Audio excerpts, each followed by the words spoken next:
Hi, Fight fans, welcome to another episode with the African Fires. And today we're bringing you a roundup of everything happening in the MMA world. Sit back and relax. So, we begin this by saying a very big congratulations to Jaures Dea, the crazy Cameroonian, who recently became the UAE Warriors African Featherweight Champion. He did this by defeating Kamara in a round 2 knockout. And so he is our new UAE Africa Featherweight Champion.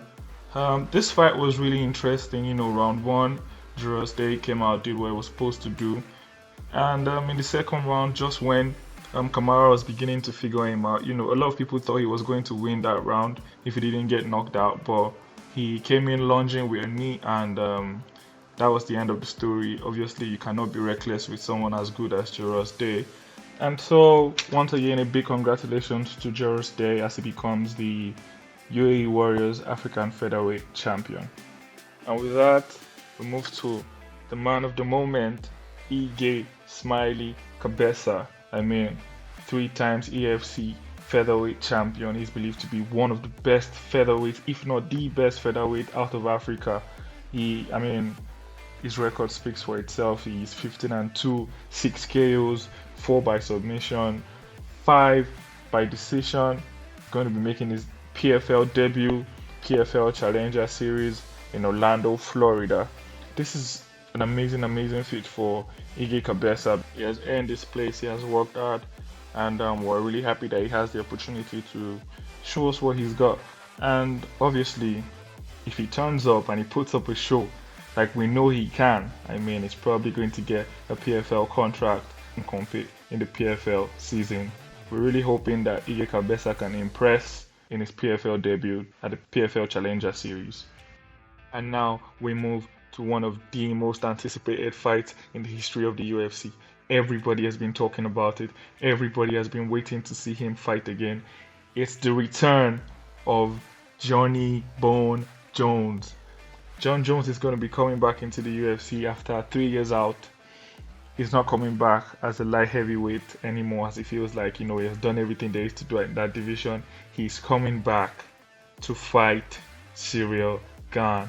And yes, Ciryl Gane lost his title fight against Ngannou, but he's still a really good fighter. A lot of people have said they really want to see this because two fighters are technical. They are really good when it comes to making reads, reading and reacting to what the opponent is doing. Jon Jones has said that, he feels really confident in himself, really confident in his abilities going into this fight. He feels like his experience is going to take him all the way through. His fighting IQ, his offense, his defense. In recent interviews, he has sounded really confident. And we are also excited to see Jon Jones back in the octagon. And Ciryl Gane looking to redeem himself after losing to Ngannou in his title shot match.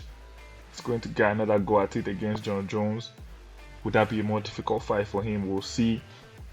We know that, we all love watching the heavyweights because they have one-punch knockout power. So it doesn't matter who is dominating the fight. You can take one shot and that'll be the end of the fight.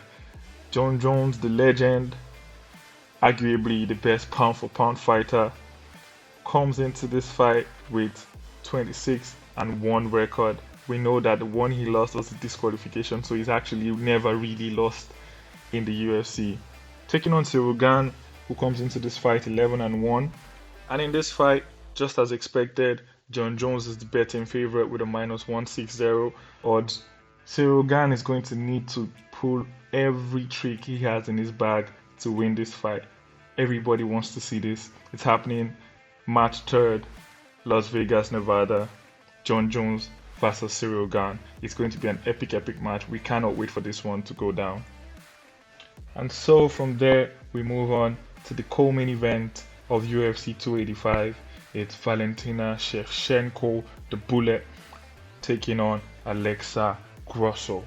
Valentina Shevchenko is one of the most feared athletes on the planet. She's 23-3. She's so well-rounded. She can strike, she can grapple, she can wrestle, she can beat you by submissions. She is absolutely one of the most complete fighters in the division, and maybe even in the UFC. Taking on Alexa Grasso, the Mexican fighter who is on a 4-fight win streak. She comes into this fight 15-3.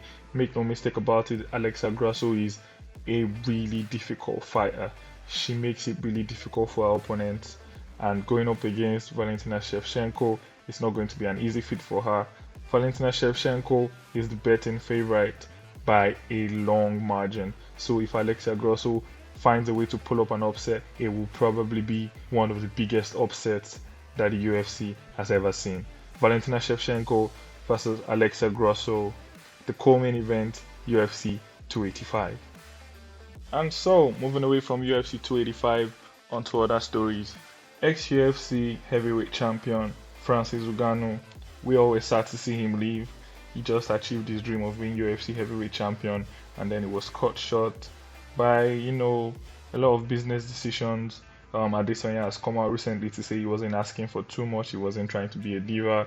Anyways, we have heard now that Bellator president Scott Coker is willing to offer Francis Ngannou an MMA and a boxing deal.